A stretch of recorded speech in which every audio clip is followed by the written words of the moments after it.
Chapter 17. The Prince in Exile. The prince didn't leave his rooms after that night in the woods. He heard the commotion downstairs when Gaston burst into the castle seeking help with his wounds. The prince wanted to help his friend, but knew Lumiere had it well in hand. The doctor was called, Gaston's wounds were attended to, and excuses were made for the prince's absence. "How did you explain the state of the castle?" the prince asked Lumiere later, wondering how things must have looked to Gaston. But it might not have mattered to Gaston, who, like the prince, seemed to be losing recollection of the prince's former life. In fact, even the court was losing any awareness of Gaston, the prince, and, in some cases, their own lives before the cursed transformation. A man came to the castle, a stranger, but so familiar, Lumiere had said, referring to Gaston. He had been attacked in the forest near by while hunting, and he apologized for intruding on a royal court, but needed help. He was mortally wounded. "This man," the prince said, "had he any idea what attacked him in the forest?" "A beast, sir. That is what he said. Some sort of animal, but like none he'd ever seen before." Animal. Beast. Weren't those the words the witches used? The exact words. Those women were probably dancing with joy, chanting and clicking the awful heels of their stupid little boots. "Sir," Lumiere croaked, "might I suggest saying you prefer the castle to be left unoccupied and kept for you by the groundskeeper?" "Have we a groundskeeper?" asked the prince, once again struggling for recollection. "Yes, sir. Not in the traditional sense, but yes. We have everything. Everyone is here, sir. You just don't see them. Your every wish will still be attended to." He looked lost in thought and confusion for a moment while the prince waited for him to continue. "And I don't know, sir, how long you will have me as a companion. I don't know what will become of me when the curse takes its effects. But I will still be here like the rest. I'm sure of that. We will all do our best to make ourselves known to you when we can, to let you know you're not alone." The prince didn't know what to say. "We just hope you're able to break the curse." Something snapped in his mind. His eyes were wild and he verged on the edge of frenzy. Break the curse. He hopes I'm able to break the curse. As if there was a moment that went by that I thought of anything else but breaking this accursed spell. "Get out of here before I strike you." Lumiere backed away with every spiteful word. "I'm sorry, sir. I didn't. Get out now!" And that was the last the prince, now the beast, saw of Lumiere. Chapter 18. The Odd Sisters Spy. At the top of a grassy hill was a dark green gingerbread-style mansion trimmed with gold and with black shutters. Its roof stretched skyward, its shape resembling a tall witch's cap. Nestled within the house were the Odd Sisters, having their morning tea. Martha was bringing in a tray of hot blueberry scones when she heard Lucinda squeal with delight. "She's here! She's here!" All the sisters ran to the window, tripping over themselves to see who was there. She walked up the dirt path, her beautiful golden eyes, lined in black, shined with little specks of green in the morning light as she made her way to the front door. Martha was there to greet her. "Flance! Hello! Ruby, quick, get her a saucer of milk." Flance walked in calmly among the frenzied squeals of excitement that surrounded her. She took her customary seat at the kitchen table, where her saucer of milk was already waiting for her. Lucinda spoke first. "We've seen everything, Flance." She was shaking with delight. She was so excited. "Yes, everything. We've seen it all," said Ruby. "You've done well, our beloved." They surrounded her, chattering away like little birds while she drank her milk.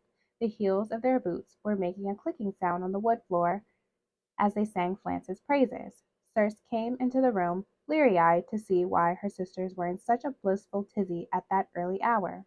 "Ah, I see. Flance has finally come home."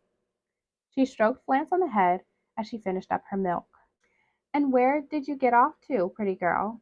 Circe's older sisters looked at each other fearfully, which only succeeded in making them look guilty. It was rare Circe let them get away with their small deceptions. They found it very hard to keep secrets from their little sister. They were often up to some sort of skullduggery anyway, so it wasn't a stretch when she'd ask what they'd been doing. It was almost as if they liked being caught by her. "Or perhaps I should be asking you ladies what you've been doing." Lucinda put on the most innocent face she could conjure, but it didn't fool Circe. Oh, don't try pulling that with me, Lucinda. I know when you've been up to your trickery. Now out with it. Blanche looked up at the witches, all four of them, blinked slowly in thanks for the milk, adjusted her paws, and jumped down from the table. She was above such conversations. She curled up in front of the fireplace while the sisters had it out. So, Circe had her hand on her hip, waiting for her older sisters to answer. Blanche has been with the prince, keeping an eye on him for us, that's all. Circe rolled her eyes. I told you not to meddle with him. I told you to leave him alone. Martha almost knocked over the teapot in protest. We haven't meddled, I promise. We've just been looking in on him. Circe couldn't help asking, and what did you see? But she knew the moment she asked, it was a mistake. The words rained down on her like a storm. She got caught in the flurry of their fragmented stories that they were all too pleased to share. Oh, we've seen everything. Nasty, terrible things, worse than we imagined. Murder, lies. He drove a girl to suicide. She jumped off the cliffs. Ugly, nasty, horrible beast. Broken hearts, romancing tarts. Ah, are we rhyming now? Lovely! Circe put an end to it before the rhyming continued. No, no, you're not. No rhyming. Much like everyone else, Circe found it hard to follow her sisters when they got excited. You'd think after almost 20 years of living with them, it would get easier. But as the years passed, their mania just made Circe's head spin more. Sisters, please, just one of you speak, and please tell it slowly and in a straight line. The three witches were stone silent. I know you are capable of speaking normally. I've heard you do it. Please. Ruby spoke. He's turned into the beast, as we thought he would. He almost killed Gaston while stalking in the forest. Circe looked disappointed, but he didn't kill him, so there's still hope. Lucinda's already pinched lips puckered even smaller. You could always tell how angry she was by how small her lips became. You still love him, don't you? Circe walked away from the sisters and sat on the chair next to the fireplace to be near Flance. I wish you could talk, dear Flance. I wish you could tell me what happened so I wouldn't have to suffer these lunatic sisters of mine. Martha chucked her teacup at the wall in frustration. How dare you? Ruby had tears flowing from her eyes. I never thought to hear such words from you, little sister, not after everything we've done for you. Circe put an end to the theatrics at once. Just stop. All of you, stop. I'm sorry. I didn't mean it. It's just sometimes you do drive me to distraction. Of course I'm not in love with him. I had just hoped he would have learned his lesson, changed his ways, and made a better life for himself. Lucinda smiled at her little sister. Of course, dear, you always cared about people, we know. Sometimes we forget that we are not alike. We care only for you. We love you for your compassion. We just do not share it. Circe didn't understand her sisters. They lived in a world logical only to them, with their own twisted moral code. Often, what they said made sense to her intellectually. Other times, their words simply confused her. This made her thankful for her capacity for compassion. Without it, she felt, she would be just like her older sisters. It's hard to feel sorry for those willing to fling themselves into disaster. They are their own undoing, my dear. They bring it upon themselves. They don't merit your pity. Circe sighed, because she knew there was logic in her sister's argument. There was just no heart. They sat to tea, chatting about everything the prince had done since she had last seen him, this time more calmly. He thought he could break the curse with poor Tulip, and she really did love him, adored him, but he blamed her when their kiss did not break the curse. Of course he didn't love her, not really, not true love. She loved him, true, but the curse dictates both given and received. He thought his selfish version of love would fool us, and he broke her heart in the process. Circe felt terrible for what had happened to Princess Tulip, and resigned herself to making things right for her and her family. Lucinda saw in Circe's face that she felt guilty. The prince did that to her, Circe, not you. Circe sighed and said, I know, but he destroyed her and her family trying to break the curse. My curse. Martha smiled at her little sister. The old queen blighted the land and left a trail of disaster and death in her wake. Should we blame ourselves? Ruby laughed. Oh, how she would have hated to be called the old queen. But that is what she has become so many years after her death. She's become the old queen of legend and myth. But we know the truth. We know she was real, the queen who ruined herself over grief and vanity. Lucinda joined in the laughter. Oh, she would have hated that name indeed. She would fling curses and threaten to kill anyone who referred to her as such. But she's dead now. Dead, dead, dead. Fallen off the rocky cliffs. Circe remembered Tulip. So it was she, Tulip, who was driven to suicide, who threw herself off the cliffs? Circe asked. Oh, I think she did for the loss of her daughter and of herself. She drowned in her own misery and regretted it in the end. I almost felt sorry for her. Circe wondered how many stories like this she hadn't heard from her sisters. It was clear they were not speaking of Tulip, but some queen who had thrown herself from a cliff. No, I meant Tulip. Your words led me to believe she'd thrown herself off the cliffs of her father's shores. Lucinda answered, She did, my dear, but was saved by our friend Ursula. Circe glared at her sisters. And what did the sea witch demand in return? Ruby looked hurt. You think so little of the company we keep, Lucinda added. And how would we know what Ursula took from her? We are not privy to the goings on in every kingdom. Circe gave her sister a look, as if she knew very well that was a lie. Her sister relented, as they often did with their Circe. She was their one weakness. She took nothing from her she actually needed. Circe didn't look convinced. I want you to make it right with Ursula. You give her something in exchange for whatever she took from Tulip, and I am going to sort out the kingdom's affairs. Lucinda looked deeply unhappy. If you insist, Circe narrowed her eyes. I do, and, sisters, we're to see that Tulip's beauty is returned to her without delay. Ruby was surprised their little sister had guessed what the sea witch had swapped for Tulip's life. Circe smiled smugly. Don't look so surprised. Ursula's beauty was ripped from her years ago, so it would stand to reason she would try to regain it by devious means. I think it's terrible what happened to her, but it doesn't excuse her actions. Lucinda spoke. Doesn't it? Someone has stolen her beauty and absconded with her true voice. Her losses are too many to count. So much was taken from her, and then scattered across the vast ocean so she may never find it again. And for what? A trifle. Circe rolled her eyes at the sisters again. Ursula's deeds were not trifles. Lucinda continued, Whatever our differing opinions may be, I will do what you ask because I love you far too much to watch you suffer and blame yourself for Tulip's unhappiness. Martha looked panicked. But what will we give her? Nothing too precious, nothing from the vault. Ruby was also in a panic over the thought of giving something away to Ursula. Circe would have us give away all our treasures. First one of our enchanted mirrors, now what? Lucinda, who seemed unusually calm, quelled Martha's fears. Don't worry, we won't part with anything too precious, I promise. Then she looked to Circe. I assume you will be off to Morningstar Castle straight away? Circe had in fact decided she would venture out there right away. Yes, I will. Lucinda went to the pantry and pushed a few things about until she found what she was looking for, a little velvet drawstring bag.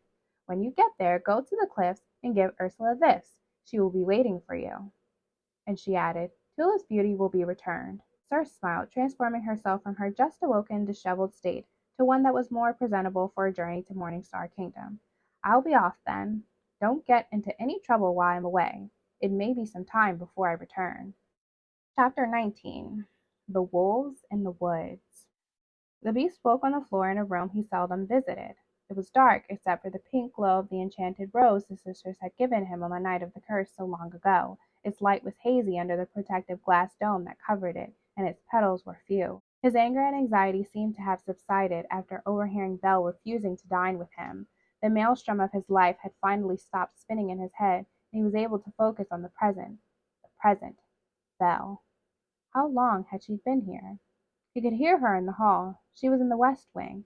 She knew it was forbidden. He had told her so. It sounded like she was talking to plants as they made their way through the wing. Why did women insist on talking to cats as if they understood what they were saying? He could never grasp the concept. He hid behind a changing screen, waiting to see if she was going to enter the room. She did. His heart raced. She was drawn to the rose, spellbound by its beauty. Her curiosity pulled her to it as the beast's panic rose, triggering his anger to dangerous proportions. He snatched the dome lid from her hands and slammed it back into place, making sure the delicate flower wasn't damaged. His anger raged. All he saw was Belle's terrified face. "This room is forbidden. Now get out!" She stuttered, trying to find words to defend herself, but her fear took hold of her shaking body and she ran out of the castle and into the forest. She was alone and in despair. She didn't care any longer about her promise to stay in her father's place. She wanted to leave, to go home. Her father would understand. Together they would find a way to defeat the beast. She refused to be his prisoner one more night. She ran so far and so deep into the forest she could no longer see the sky overhead. The trees were tall and thick, and obscured every bit of light the moon might have lent. The tree branches looked menacing, like witches' hands, seeking her death, and she heard howls in the distance. She was alone and afraid. The odd sisters laughed and stomped their boots in outright bliss when they saw through Flounce's eyes what was happening to Belle. The beast had chased away any hope of breaking the curse. They sang and danced, laughed all the while. The beast chased away his chance to break the curse. The girl is going to die. If Circe were there, she'd want to help the poor girl, but her older sisters had something else entirely in mind. They were quite happy with themselves. They thought ahead. They thought to keep Circe busy with the sea witch. They had asked Ursula to keep her there for as long as she could manage. They didn't want their little sister meddling in their plans. Circe didn't embrace death the way her sisters did. She wouldn't approve. Lucinda took a little pouch that was tied to the belt around her impossibly small waist. Inside the pouch was a deep purple powder, which she sprinkled into the fireplace. A terrible black smoke rose from the fire, taking the form of a wolf's head. Its dead, shadowy eyes glowed a blazing copper.